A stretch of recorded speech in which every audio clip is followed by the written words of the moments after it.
Hello, welcome back to our channel. Today, we're going to explore something that challenges our understanding of life and death, accounts of people who have somehow come back to life. And no, we're not talking about zombies. We'll start with a famous case known as the Miracle of Brighton. In 2001, a man named Michael Wilkinson, age 56, was playing golf with friends when he suffered a massive heart attack. His cardiac arrest lasted 27 minutes. Paramedics were unable to find a pulse, and he was pronounced dead.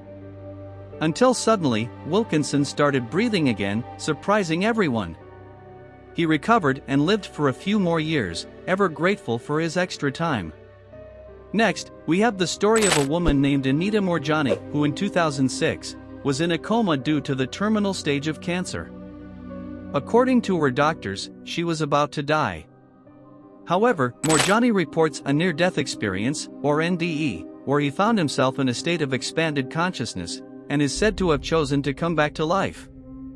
Upon waking up, her cancer began to rapidly regress, and within a few weeks, she was disease-free. Another shocking case is that of Velma Thomas from West Virginia. In 2008, Velma suffered a heart attack and was pronounced dead after 45 minutes of efforts to revive her. She was put on a life support machine so her family could say goodbye. However, 10 minutes after she was pronounced dead, doctors noticed that she was breathing on her own and her heart started beating again. Thomas woke up in the hospital a few days later with no brain damage. The next case takes us to 2013, with a man named Anthony Yall. Yall, from Ohio, was found not breathing in his home and rushed to the hospital. Despite attempts to revive him, Yall was pronounced dead. Surprisingly, her 17-year-old son refused to accept the news and rushed to the emergency room, screaming for his dad to wake up. And incredibly, Yall's heart started beating again. After spending 5 weeks in a coma, Yall woke up with no lasting damage.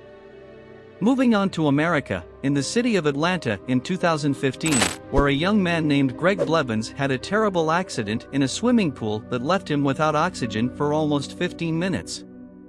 He was considered clinically dead when paramedics arrived. However, doctors at the hospital decided to try a cooling technique, known as hypothermic therapy, to try to minimize brain damage. To everyone's surprise, Greg woke up 3 days later, confused but surprisingly sane. Doctors called it a medical miracle.